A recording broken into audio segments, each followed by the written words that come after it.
welcome back to the Citizen channel. You're all staying safe and well on our part 3, of course, of our Premier League Player of the Season. Yes, we've had the Domestic Player of the Season, Domestic Cup Player of the Season, we've got the Champions League Player of the Season. Seemed like a long time ago now. I did that, of course, when we got knocked out of the Champions League far too early. But this is part 3. Yeah, looking, that's a few surprises, I tell you what, and there's a lot of surprises to come in this one as well, because we've got to the top 10. So please check out parts 1 and 2 for, can we call them the also-rans? Some big names in parts 1 and 2, guys. But of course, this is based on my season ratings. Of course, I've covered every game. I've done a player ratings show, and I've also included the Manchester Evening News ratings as well, just for a little bit of balance. And of course, their sort of top ones are sort of slightly different to mine in times. Sometimes we agree, but not all the time. And so there's a couple of cracking differences today in this top 10. Of course, it's mainly Simon Bukowski, but Joe Bray has also been involved in 3 or 4 of the game's ratings as well. So there we go. The criteria for this, as mentioned in parts 1 and 2, is that they had to play in 19 games, at least taking part for 30 plus minutes. So he could have come on as a substitute as long as he played more than 30 minutes, it counted. So they had to play 19 of the 38 starts, so I'd make 19 starts or 19 appearances of 30 minutes or more. And of course, 14 players only in a group of 27 actually managed to meet this criteria. There's an interesting one later on, but we'll talk about that before we go. That it was slightly under the criteria, but would have made a big difference to this top 10. So in part 2, we went from number 14 to number 11. So we're at the top 10. I'll kick off with the first shock in this part of the Player of the Season special. At number 10 for me, not so much a shock, because the keepers, Ederson, has never really been high in the ratings over any of these I've done over the past seasons. But incredibly, and this is the incredible bit, he's actually number 1 in the City season ratings, the Player of the Season, if you like, for the Manchester Evening News. There's a total of 15 points difference over the games he played. Between myself and Simon Bukowski, or Joe Bray, of course. He only cost 30 million, didn't he? But yeah, he might have played his last league game for City, but Ederson, with a 6.08 season average for me, put him in 10th spot, but for a table-topping 6.65 average for the Manchester Evening News, stuck him as their number 1. So a shock straight away. 10 league clean sheets, 4 assists, wonderful stuff, and 26 league goals conceded. Definitely went under the radar slightly. He made 26 appearances or starts. He rated 8 out of 10 in 6 games and 7 out of 10 in 9 games for the Manchester Evening News, which took him to this top spot. The 1-0 loss at Forest was gauged by me and Simon Bukowski to be his least impressive of the season. And despite the defeat at Bournemouth back in November, he was our man of the match there. Arguably his best game between the sticks, where Simon Bukowski and I both agreed, was an 8 out of 10 performance, was City's 3-2 win over Fulham back on the 5th of October.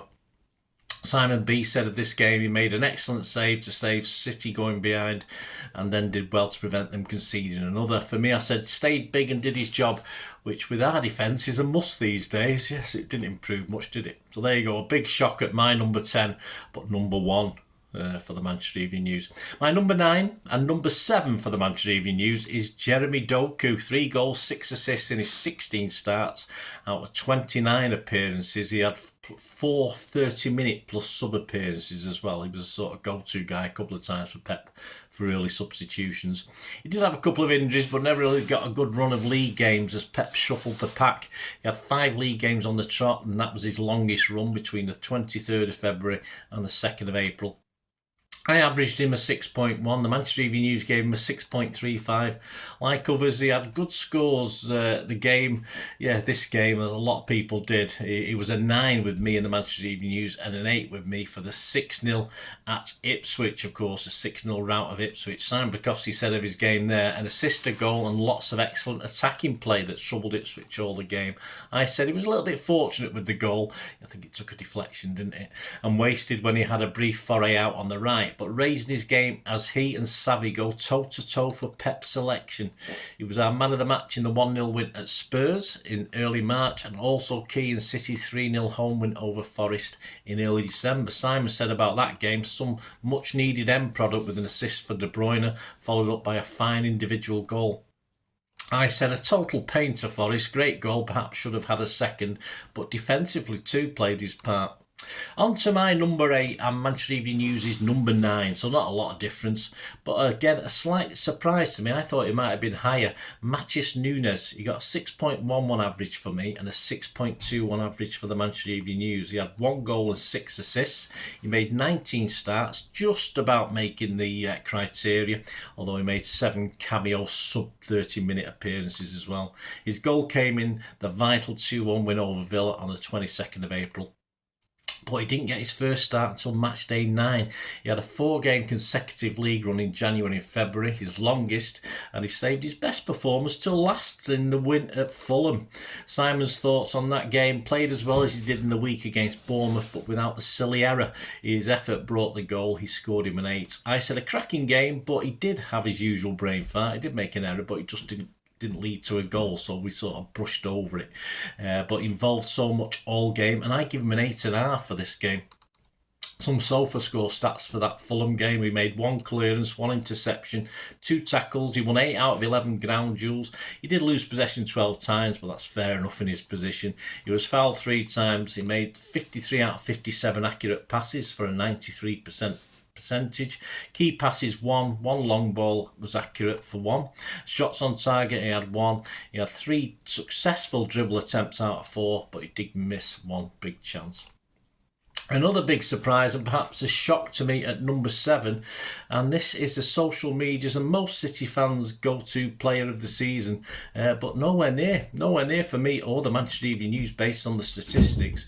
He was, though, the number 1 appearance maker, of course he was, which might have clouded people's judgment on his season, but then again, he played more games, perhaps lower with the score, but of course he had more to do in more games.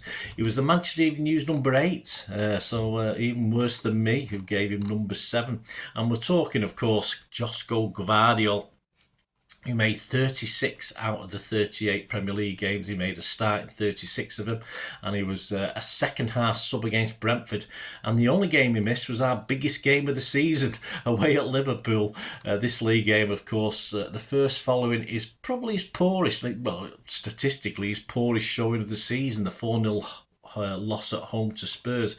Simon Pekowski and I both rated him just a 3 in this game. Simon had said a poor error for the first goal, compounded by an even poorer error for the second goal. Some good attacking positions made redundant by having given the game away. For me, I said the worst defender today. Didn't see much other end. Either a couple of good passes in there, third does not make up for very poor defending. He was the catalyst for both Spurs' 2 goals and should have done better. Villa away, though, in December was also a shocker, but more good than bad overall. 5 goals and was second only to Haaland for goal scoring until Pep had him playing deeper as City began to struggle. Wolves away on the 20th of October, a 2-1 last-minute controversial winner, was possibly his best game. Myself and Simon scored him an 8 out of 10 and Simon said the goal came down his side, but he stepped up to level the game with a fantastic effort and made plenty of excellent defensive contributions. I said, yep, always an option, up and down, and a great goal.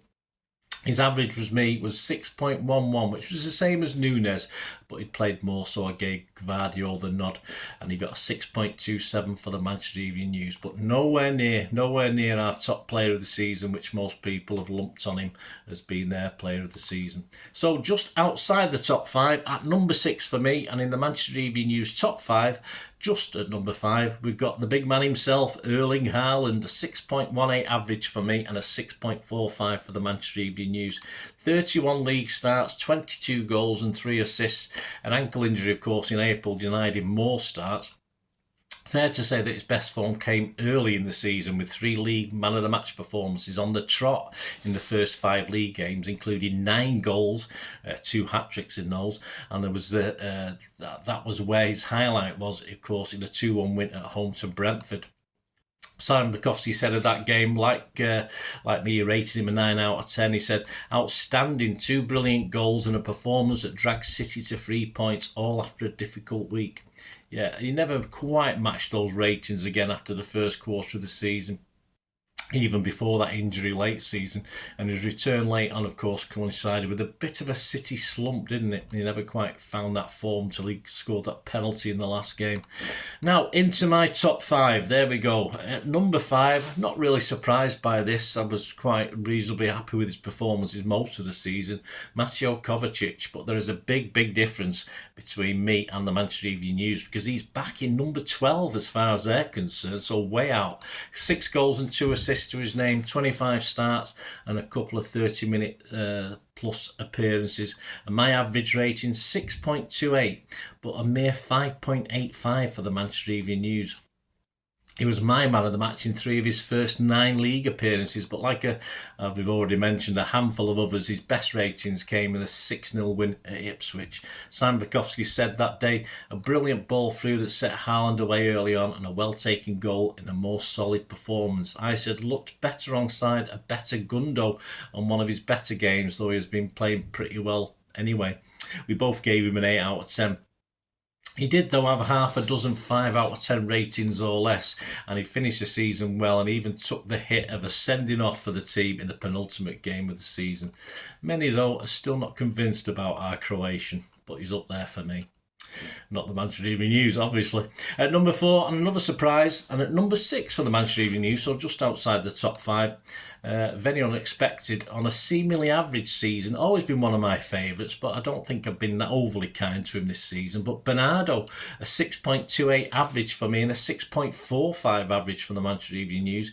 He managed 4 goals and 4 assists in 29 league starts. He had both a very good first quarter and final quarter of the season, although he was a little bit inconsistent in between.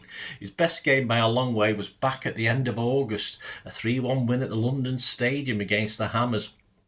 Simon Bukowski called it a masterclass, covering every blade of grass and popping up exactly where he needed to be all of the time. Aside from a goal, he did everything. A 9 from Simon Bukowski. For me, I said perhaps should have scored or at least tested the keeper better, but nice assist, and as always does what's asked of him from Pep. I wasn't quite as high, I gave him an 8. I think his only real shocker was a pair of 4s from both of us in our ratings in the loss to Villa just before Christmas. Right, that brings me on to my top 3. Yeah, and the surprises keep coming.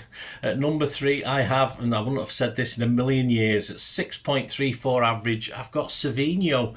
He was also number 3 with 6.59 average for the Manchester Evening News. 1 goal, 10 assists in 21 starts and 1 qualifying sub-appearance. 1 standout dodgy game, but he was not alone in that one, was he, in the November 4-0 loss to Spurs.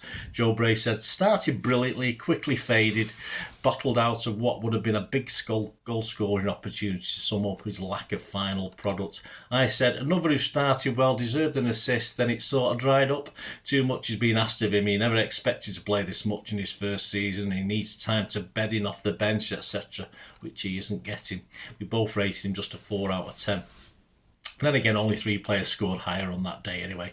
2 of his assists came in his best showing of the season on the 4th of January, a 4-1 home win over West Ham. Simon Bukowski scored him a 9 out of 10, saying the start of the show with 2 assists for Haaland after he forced the first goal.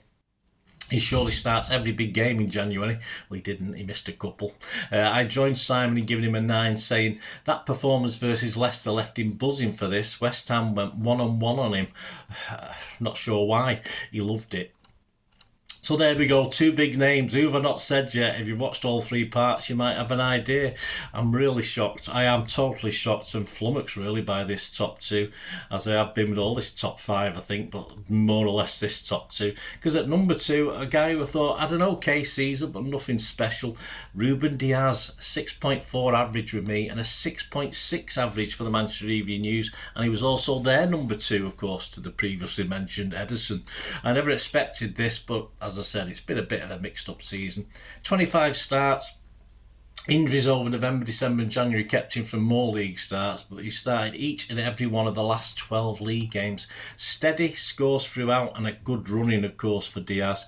8s from myself and Simon, the 6-0 thrashing of Ipswich, but his best performance of the season and a man of the match one against Palace away in a 2-2 draw in early December. Simon Bukowski, like me, scored his game an 8. He stated, made block after block to keep the ball from Ortega's goal and roared his teammates back into the game.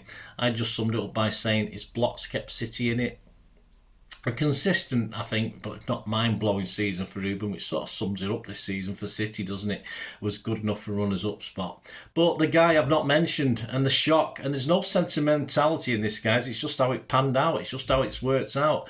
Just the game-by-game league stats. I had to double-check just to make sure because I didn't believe it myself. At number 1, my City Premier League Player of the Season, of course. It could only be Kevin De Bruyne. A shock, but I'm so glad it happened. He won with a rating for me of 6.45. Not quite as high up the ratings in the Manchester Evening News, but he did make top 5 at number 4 and got an average rating of 6.53 with the Manchester Evening News. He only just qualified, he only just made it with the minimum requirement of 50% starts in 38 league games. That's 19, so just about made it. A total of 4 goals and 7 assists. He missed all of the end of September, he missed October, early November with a hamstring injury. His longest run of league games was 7, right up to our last game of the season away at Fulham. Yeah, he did 7 on the trot till then in the league. He had 5 games scoring a rating of 8, including a goal and an assist on match day 2 in a 4-1 home win over Ipswich. Notts Forest at home was 3-0, but he got an 8 in that one. He had 3 assists in the 6-0 rout of Ipswich, of course. But his standout was possibly one of those old-fashioned games where, yeah, sort of KDB, theoretically at least, because he didn't actually bend down and do it, laces his boots and takes charge with a goal and assist in that 5-2 home win over Palace, where of course we went 2-0 down and he just picked us all up and dragged us over that line. Simon Bukowski said that day, started the comeback and never stopped, driving City on until the end. He still got it. I added poor keeper position for his free kick goal, but he still had to score it. I'm always hard. That'll do for me. The inspiration behind the comeback. Did he bend down at 2-0 and tie his laces? Well, probably in his mind he did. And there you go, guys. Kevin De Bruyne, my City Player of the Season 2024-25. Thank you, Kevin. The stats can't be wrong, can they? Hey, but who knows? As I said, I did double check, and there's no favouritism in this at all. It's just how it panned out. And of course, a reminder that Ederson was the Manchester Evening News Player of the Season. Just for context, an interesting one. I did say this at the start of this vlog. If my criteria had been you had to play a third or have 30 minutes plus in at least a third of the 38 league starts to qualify, I would have probably rounded up to 13. A third of 38 is obviously 12 point something, so say 13 games. Omar Marmoush, with 14 appearances, would have been both mine and the Manchester Evening News Player of the Season. He's in the honourable mentions in part 1, I think, or part 2. But yeah, so there's something to think about. If the criteria had been a little bit less, Omar Marmoush would have made it Player of the Season. He's only been with us, what, a few weeks? Well, all right, 3 or 4 months. Let me know your thoughts, guys. Hope you enjoyed that. Please, if you do enjoy what I try and do on the channel, any support you can give me is always much appreciated. There are ways of doing that. If you just hang on for another 45 seconds to a minute, I can tell you ways of supporting me going forward, and that'll be wonderful if you can do that. Anyway, thanks again, guys. Keep watching and listening. I hope you enjoyed the feature, and yeah, if you can support me through the subscription, if you can subscribe, guys, that'd be wonderful if you've not already done so. We do actually have memberships at the moment, just 99p a month, so you get access to all my City stuff, including all the history vlogs, dozens and dozens not been published yet that you get immediate access to, and every time I do a edit and do a vlog, you get immediate access to it as well. So you can have a copy of scripts as well if you want any hard copy of the sort of things I do on matches and teams and managers and players, etc, etc. So If you can join the membership, that'd be wonderful. We'd fine. And yeah, if you want to support the channel just by watching the ads, that helps. You know, watch the ads, let them play through while you just have to check your phone or something, let it play out. And of course, if you follow any of the links, that always works as well. You know, if you follow a link to one of the ads and you fancy something, I've done it myself. I've followed a link and actually purchased something from another organisation. But you know, it can happen. It can happen. Not all ads are stuff you're not interested in. And of course, if you can give us a like, guys, that's be absolutely fantastic. All likes are much appreciated. Anyway, thanks for watching. Until the next time, of course, I only ever ask one thing, don't I? Please, I ask you all to stay safe, especially you Blues. Until the next time, come on, City. Bye for now.